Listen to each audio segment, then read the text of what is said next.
ওম নমঃ শিবায়। নমস্কার প্রিয় দর্শক বন্ধুগণ।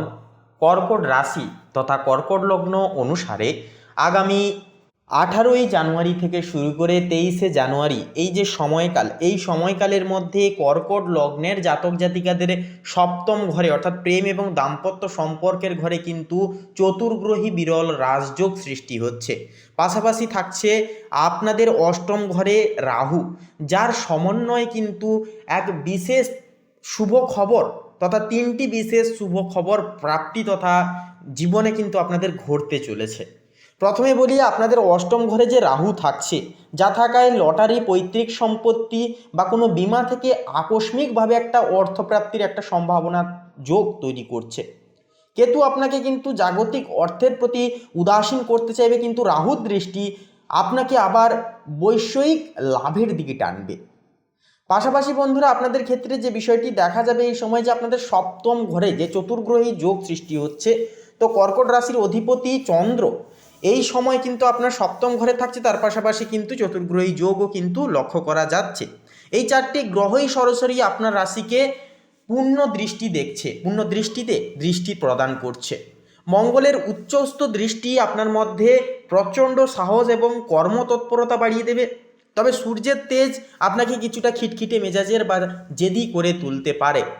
যেহেতু এটা একটা সম্পর্কের ঘরে, অর্থাৎ সপ্তম ঘর হচ্ছে পার্টনারশিপ ব্যবসারও কিন্তু একটা ঘর, সেক্ষেত্রে পার্টনারের সঙ্গে পার্টনার একটু ইগোয়েস্টিক হবে, পার্টনারের মন রক্ষা করে আপনাদেরকে চলতে হবে। পাশাপাশি বন্ধুরা, কোনো কিছু ছোটোখাটো বিষয় নিয়ে যদি আপনারা কথাবার্তা বলেন, তাহলে কিন্তু বড় সড়ো একটা সমস্যার ঝোঁক বাড়াতে পারে, বা একটা মনোমালিন্য, কথা কাটাকাটি, এগুলো কিন্তু একটা দেখা যেতে পারে।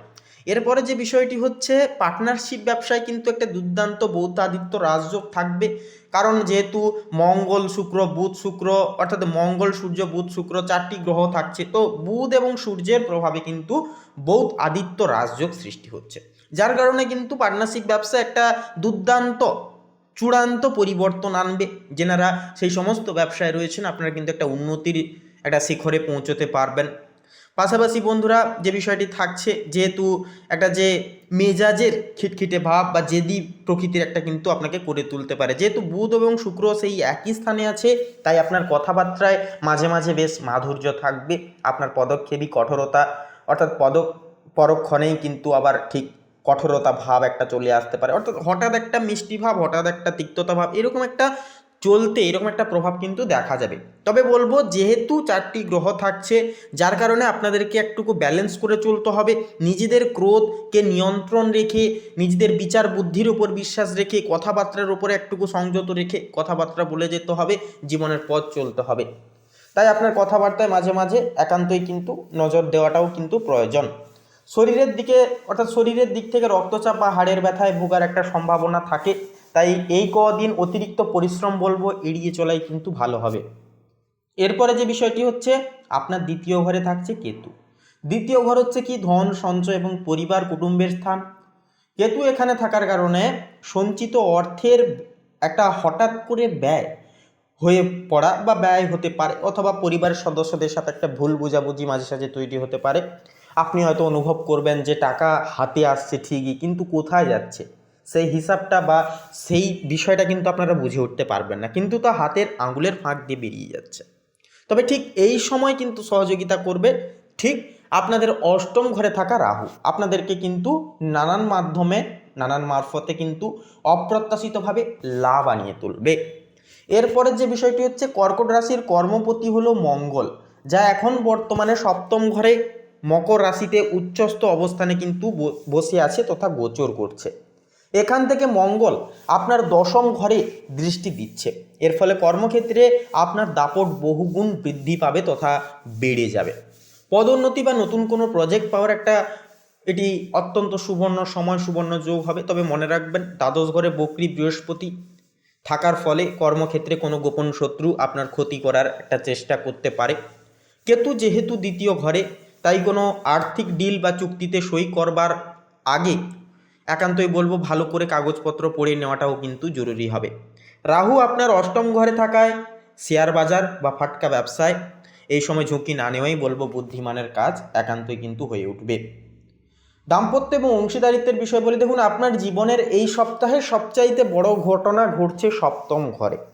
এখানে কিন্তু মঙ্গল, সূর্য, বুধ এবং শুক্র এই চারটি গ্রহের কিন্তু একজোট সমাবেশ কিন্তু রয়েছে। তো শুক্র মঙ্গল একসাথে থাকলে তার রোম্যান্টিক জীবনের জন্য একান্তই বলবো ভালো, হলেও সূর্যের উপস্থিতি সেখানে কিছুটা উত্তপ্ত বা ইগোর একটা লড়াই কিন্তু করে আসতে পারে। আপনার জীবনসঙ্গীর সাথে মতের অমিল একটা কিন্তু ঘটতে পারে, বিশেষ করে আর্থিক বিষয় নিয়ে, যেহেতু দ্বিতীয় ঘরে কেতু আছে। তবে বুধের উপস্থিতি যেহেতু আপনাদের সপ্তম ঘরে থাকছে, যা আলোচনার মাধ্যমে সমস্যার সমস্ত সমাধান বের করে আনবে। সেক্ষেত্রে যে যত বড়ই সমস্যা আসুক না কেন, আপনারা কিন্তু কথাবার্তা এবং আলোচনার মাধ্যমে কিন্তু সমস্ত সমস্যাগুলিকে মিটিয়ে ফেলতে পারবেন। নবম ঘরের শনি আপনাকে ধার্মিক বা আধ্যাত্মিক কোনো ভ্রমণে নিয়ে যেতে পারে, যা আপনার মানসিক চাপকে কমিয়ে সম্পর্কের তিক্ততা দূর করতে অনেকখানি সাহায্য করবে। এরপরে যে বিষয়টি হচ্ছে, আপনার ভাগ্যবতী বৃহস্পতি এখন বর্তমানে দ্বাদশ ঘরে বক্রী অবস্থায় রয়েছে। এর অর্থ হলো আপনি অতীতে যে সুযোগগুলো হাতছাড়া করেছিলেন এবং একান্তই আপনারা নিজেদের মধ্যে অনুতপ্ত বোধ করেছিলেন, সেগুলি কিন্তু আবারও একটা ফিরিয়ে আসতে পারে এই সময়। শিক্ষার্থীদের জন্য বলবো, বিদেশের বিশ্ববিদ্যালয়ে পড়ার একটা সুযোগ তৈরি হতে পারে। তবে নবম ঘরে শনির অবস্থান নির্দেশ করে যে কোনো গুরুজন বা পিতার স্বাস্থ্যের কারণে আপনি কিছুটা চিন্তিত থাকতে পারেন। শনি আপনাকে কঠোর পরিশ্রম করাবে, কিন্তু তার ফল আপনি দীর্ঘস্থায়ীভাবে পেয়ে যেতে পারবেন। কেতু দ্বিতীয় ঘরে থাকায় পড়াশোনার জন্য বা বাড়ির কোনো শুভ কাজের জন্য লোন বা ঋণ নেওয়ার একটা প্রয়োজন হতে পারে। তো বলবো, এই যে সময়টা, এই সময়টা আপনার জন্য প্রধান চ্যালেঞ্জ হলো যে পরিবারের নিজের ভাষা সংযত রাখা এবং দাম্পত্যে ধৈর্য ধরা। গ্রহের যে এই জটিল বিন্যাস, যা এই সময়কালে আপনাকে একদিকে যেমন প্রতিষ্ঠা এনে দেবে, অন্যদিকে মানসিকভাবে কিছুটা ক্লান্তও কিন্তু করতে পারে। তাই বলবো, এই সময়কালে যতটা বুঝে শুনে চলবেন, যতটা সাবধানের সহিত চলবেন, ততটাই কিন্তু মঙ্গলজনক পদক্ষেপগুলি সঠিকভাবে সময়ে কিন্তু আপনারা গ্রহণযোগ্য করে চলতে পারবেন। তো এর পরের যে বিষয়টি বলবো আপনাদের ক্ষেত্রে, যে কর্কট রাশি তথা কর্কট লগ্নের ক্ষেত্রে, যে বন্ধুরা এই সময়কালে আপনারা যতটা পারবেন মেডিটেশন করুন নিজেদের মনকে ঠিক রাখবার জন্য, কারণ এই সময় কিন্তু আপনাদের মানসিক দোলাচল অনেকটাই কিন্তু হতে দেখা যাবে, যা মানসিক একটা সমস্যার অন্যতম একটা কারণ কিন্তু হয়ে দাঁড়াতে পারে। সেক্ষেত্রে বলবো, মেডিটেশন করুন, সকালে ব্যায়াম করুন, যোগা করুন। এই জিনিসগুলো করলে পরে কিন্তু একান্তই সময়টাকে খুব শুভভাবে আপনারা কাটাতে পারবেন। যে কোনো কাজে কিন্তু আপনাদের মন স্থির হবেই হবে। তো বন্ধুরা, আজকের এই পর্বটি বলবো যে কর্কট রাশির জাতক জাতিকাদের ক্ষেত্রে আজকের এই পর্বটি বন্ধুরা এই পর্যন্ত। আজকের এই পর্ব ভালো লাগলে কমেন্টে অবশ্যই লিখে যাবেন হর হর মহাদেব, জয় শিব শম্ভু অবশ্যই লিখে যাবেন। দেবাদিদেব মহাদেবের আশীর্বাদে জীবনের সমস্ত বাধা বিপত্তি সমস্যাগুলি দূর হবে, জীবনে ফিরবে আসল সুখ সমৃদ্ধি। তাছাড়াও আমাদের এই ভাগ্যবিচার চ্যানেলটিকে সাবস্ক্রাইব করে অবশ্যই একটি লাইক দিয়ে আমাদের পাশে থাকতে বন্ধুরা ভুলবেন না। আপনারা ভালো থাকুন, সুস্থ থাকুন, সতর্ক থাকুন। নমস্কার।